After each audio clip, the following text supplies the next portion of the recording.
भूमि का अर्जन होगा उसको उस गाइडलाइन के मुआवजे से ग्रामीण क्षेत्र में 4 गुना दिया जाएगा।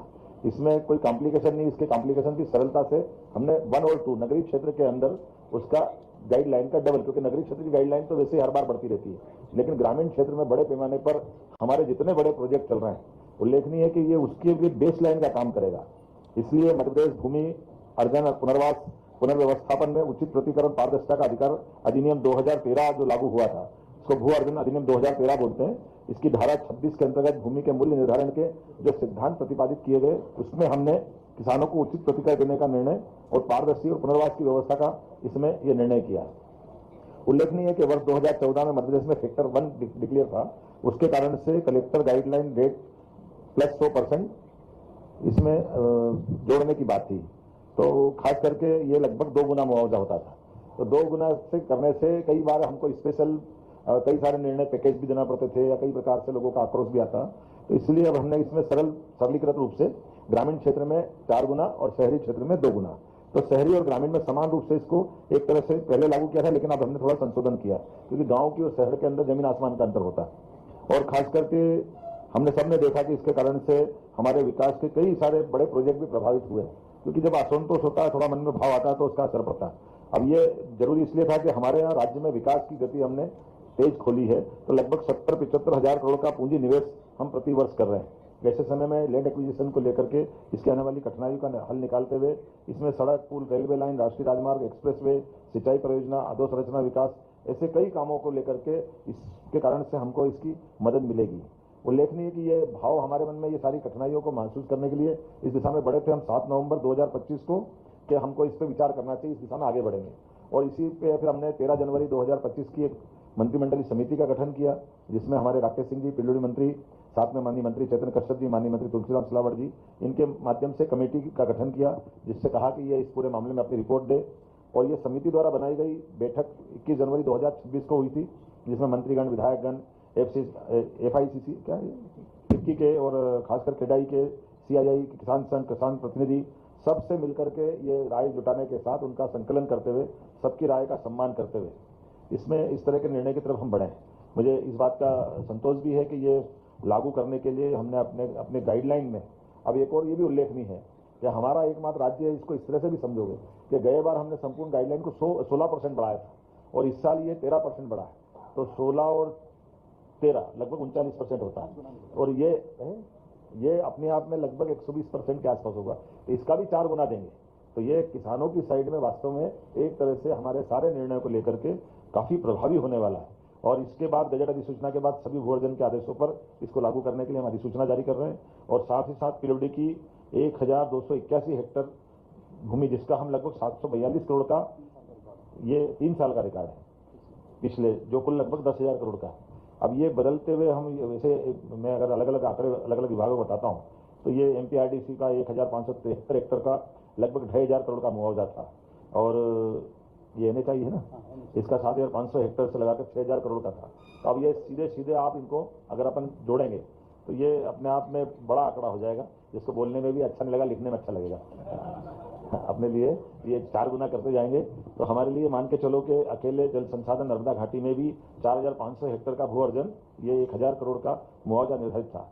इसका लाभ कैसे मिलेगा? शासन और किसानों पर सकारात्मक प्रभाव पड़ेगा। विकास में हम एक तरह से उनको भागीदार बना रहे हैं, क्योंकि कोई जमीन छोड़ता है तो बदले में उसको लेने के लिए अपनी जमी जमाई व्यवस्थाओं में हटना भी कठिन चुनौती होती है। ऐसे में योग्य प्रकार से नई जमीन लेने के लिए भी उसको इससे मदद मिलेगी और भू अर्जन के कार्यों में तेजी होगी, परियोजना समय पर आएगी, भू अर्जन विवादों को टाला जाएगा, विकास कार्य निर्विघ्न होंगे, ग्रामीण अर्थव्यवस्था मजबूत होगी, किसान समृद्ध होंगे।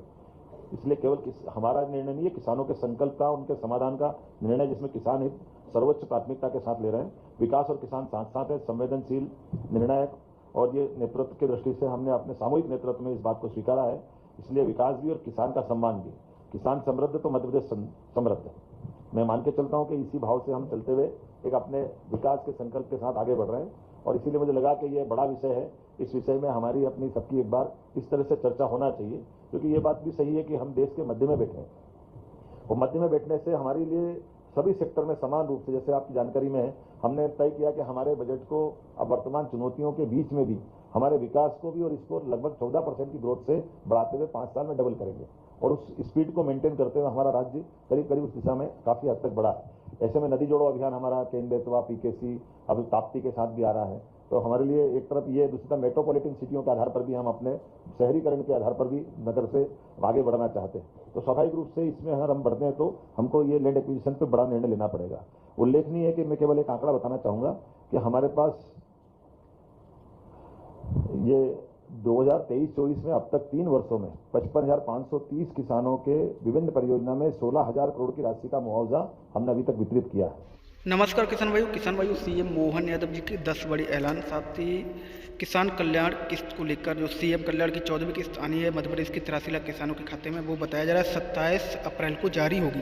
27 अप्रैल को 2,000 रुपये 14वीं किस्त का जारी होगा। साथ ही किसानों को चौगुना मुआवजा दिया जाएगा, चाहे फसल से रिलेटेड हो या फिर अदर। साथ ही लाडली बहनों को 36वीं किस्त अब बताया जा रहा है कि अप्रैल जो मई में किस्त आएगी 36वीं किस्त जो 1,500 रुपये की मिलेगी लाडली बहनों को, वो बताया जा रहा है कि 5 मई को बहनों के खाते में जारी की जाएगी। साथ ही आवास योजना के अंतर्गत लाभ और किसान कल्याण योजना की किस्त, मुआवजा राशि, बोनस राशि भी गेहूँ खरीदी का काम चल रहा है मध्य प्रदेश में, ये मुख्यमंत्री डॉक्टर मोहन यादव जी ने बताया है। तो किसानों को बोनस राशि भी मिलेगी, ये मुख्यमंत्री डॉक्टर मोहन यादव जी ने आज फैसला लिया है। और साथ ही 14वीं किस्त फाइनल तारीख जारी हो गई है कि बताया जा रहा है कि 27 अप्रैल तक किसान कल्याण योजना के अंतर्गत 14वीं किस्त जारी होने वाली है किसानों के खाते में। और साथ ही लाडली बहनों को 1,500 रुपये तो मिलने ही वाले हैं। जो 36वीं किस्त का पैसा लाडली बहनों के खाते में डलने वाला है 5 मई को। तो खास करके ये लगभग 2 गुना मुआवजा होता था। तो 2 गुना से करने से कई बार हमको स्पेशल कई सारे निर्णय पैकेज भी देना पड़ते थे या कई प्रकार से लोगों का आक्रोश भी आता।